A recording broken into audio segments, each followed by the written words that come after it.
Galaxy formation and evolution has been studied for decades. The existence of supermassive black holes at their centers is a more recent idea that has gained momentum in the past 30 years. Most recently, the Event Horizon Telescope collaboration has released an image of the supermassive black hole at the center of M87. Since the idea of supermassive black holes has gained acceptance in the astronomical community, the focus has shifted from do they exist to what regulates their formation and evolution, and how could that be influenced by their host galaxies. In this short video, I will present results from Lara Ferrasi and David Merritt's 2000 paper on a fundamental relation between supermassive black holes and their host galaxies. This paper is motivated by the history of supermassive black holes, as well as the knowledge that black hole masses scale linearly with the absolute blue luminosity of the host bulge or elliptical galaxy. This relationship can be best illustrated in this graph where black hole mass is on the y-axis and absolute blue luminosity of the bulge is on the x-axis. This figure comes from Cormandy and Richton's 1995 paper on this subject. Another motivation is that by understanding how black hole properties relate to host galaxy properties, astronomers can further our understanding of how these systems form and evolve. This is the first paper to look at the connection between black hole masses and stellar velocity dispersion of the host galaxy. The data for this paper was subdivided into two sets that differed in how the black hole mass for the galaxy was calculated. Sample A used high-resolution Hubble Space Telescope observations and used absorption line stellar spectra or observations of the motion of nuclear dust gas disks in order to measure black hole mass. Sample B had a less secure method of measuring black hole mass because it used stellar kinematics data from ground-based observations. Additionally, because galaxies have radial velocity gradients, the measure of velocity dispersion will depend on distance to the galaxy, the aperture used, and the location of the aperture with respect to the galaxy core. Therefore, the data had to be processed accordingly. For the linear regressions, a bivariate linear regression routine used by Artikas and Barshidi was selected because it accommodates for the intrinsic scatter as well as measurement errors in both black hole mass and velocity dispersion. The main figures for this paper convey the simple yet profound result. These four plots show sample A on the top row and B on the bottom row being plotted where calculated black hole mass in solar masses is on the y-axis.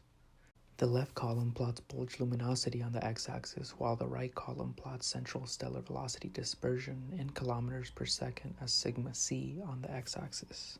As you can see, there is too much scatter on the bulge luminosity graphs, figures A and C, and therefore no tight correlation can be observed between black hole mass and bulge luminosity. However, for the stellar velocity dispersion graphs, figures B and D, it is clear that a very tight trend exists for sample A, figure B, where black hole mass is plotted against central stellar velocity dispersion. What is interesting is that sample A, that shows a large scatter in the black hole mass versus bulge luminosity graph, now defines a linear relation that shows little intrinsic scatter and is best fit by the following equation.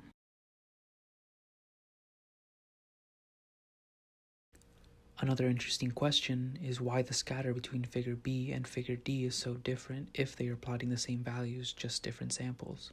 One possible answer that the authors provide is that the difference in the way the data was taken caused measurement errors that would account for the scatter. If you recall, one large difference between sample A and B was that sample A was taken from a space-based telescope while sample B was ground-based data.